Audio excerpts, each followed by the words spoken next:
Hello, my name's Jon. I work in the biology department here at Lewis and Clark Community College. My research for the last few years has been regarding Japanese hops, or Humulus japonicus, and looking into its potential mechanisms for competition and establishment in these riparian areas, and especially in the river corridor that we live in. Amy is, this has been a cooperative effort with Dr. Kurt Schulz at SIUE, who I actually met at a symposium several years ago when I was an intern. So the networking here is a really tremendous thing. It really can't be understated. But Amy came in at the end of our project where we were trying to take some lab assay work we had done looking at the potential for self-facilitation in this plant and moving it to a more ecologically relevant field study.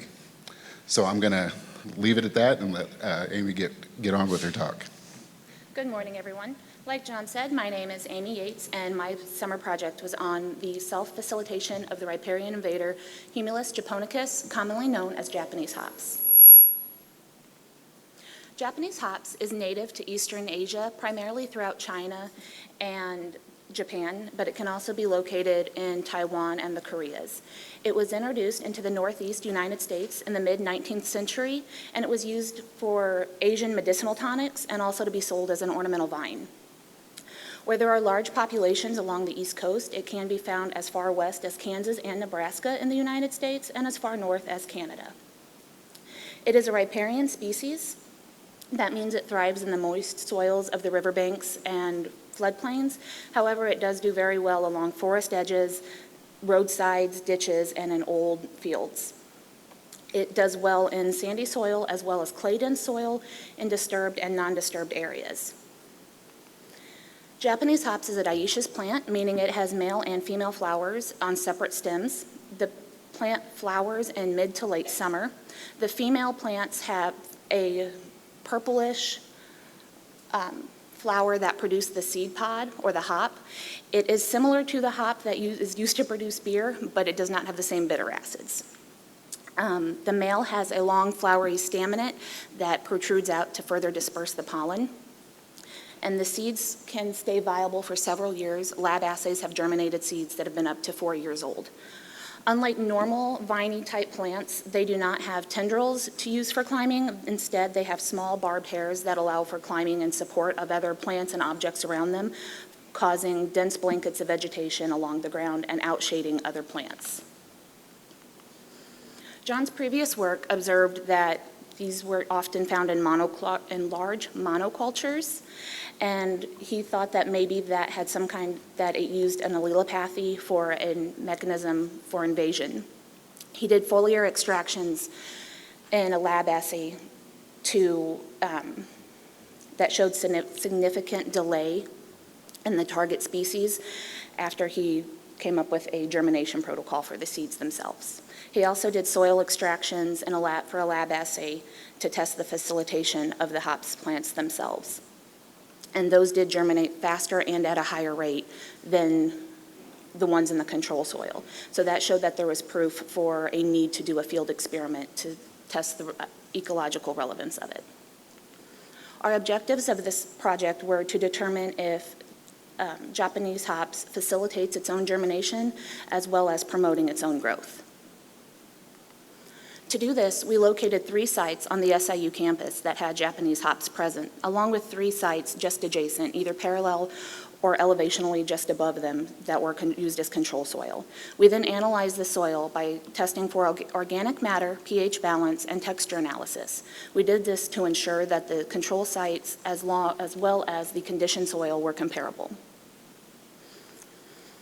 After we analyzed the soil, we then removed all large debris by running it through a 1 by 1 centimeter grate and adding sand to approximately a 20% volume. We did that just to increase the porosity of the soil itself. After the soil was processed, we planted red fescue and the stratified hop seeds in a 3 by 2 by 2 by 13 full factorial random block design with 3 sites on campus, the 2 targets, the red fescue and the hops, and the 2 types of soil with and without the hops in them. and the 13 blocks. After we had, or the hops plants had 4 seeds per pot, and the fescue pots had approximately 2 grams of fescue seed in each one. After all the seeds were planted, we labeled them and covered the research site with a 70% shade cloth. This was to mimic natural light distribution on a forest edge. We watered and monitored the germination of the pots daily until we recorded no new germination for 5 consecutive days. That occurred on day 15 after planting. At the end of the germination trial, we then removed all but we then down the pots to just 1 hops pot or 1 hops plant per pot. This was to avoid competition between the plants within the pot. We also removed any foreign species of plants that happened to pop up since we were using live soil. To collect the biomass data, we removed the pots from the research site. We carefully washed all the roots and separated the above plant material from the below ground root matter. We then bagged and dried and then weighed the biomass material. The analyses were performed with germination patterns and the growth data with ANOVA testing. A p-value threshold of less than or equal to 0.05% determined our significant value. As the results show here, with red being the conditioned hop soil and blue being the control soil, that there was significant variation between the 2 types of soil. The hops soil germinated approximately 63% of the seeds planted, where the control soil only germinated approximately 38% of the seeds. The bottom graph also shows the germination by time, where there were significantly more germinants per day as in the hops conditioned soil versus the control soil. When we removed the pots for the biomass data after the growth trial was over, we noticed there was obvious herbivory. So we were not able to use any of the hops data for the growth analysis. So we had to throw all that out and could only use the fescue data for growth analysis. The results for the above ground germination or above ground growth for the fescue did not show any significant variation between treatment alone, but yet there was significant variation between site and treatment. The below ground shows the exact same thing, that there was no significant variation between treatment alone, but yet site 3 had significant variation. And as you can guess, total biomass shows the same thing. No significant variation between treatment alone, but yet site 3 did.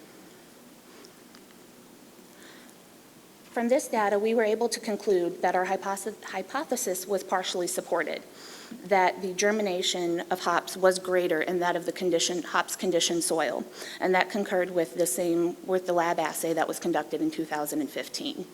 There was also a higher number of germinants, and that all in the hops conditioned soil versus the control soil. That also goes along with the same lab assay. The growth was not able to be determined for the hops plants due to the lack of accurate information from the herbivory. But the growth from the fescue did also show that it was delayed in germination, but it didn't necessarily have a significant effect on the growth itself. That the variation between the sites plays a bigger part, that the hops may do better in the clay or the more clay-dense soil, because site 3, that had the bigger variation, had approximately 10% more clay than site 1 and site 2. I would like to thank Jon Clark and Dr. Kurt Schulz for their leadership and guidance and wisdom on this project. I would also like to thank Lewis and Clark Community College, the Monticello College Foundation, and National Great Rivers Research Education Center for the funding and the opportunity for this internship, as well as Southern Illinois University of Edwardsville for the use of their laboratory and research site facilities.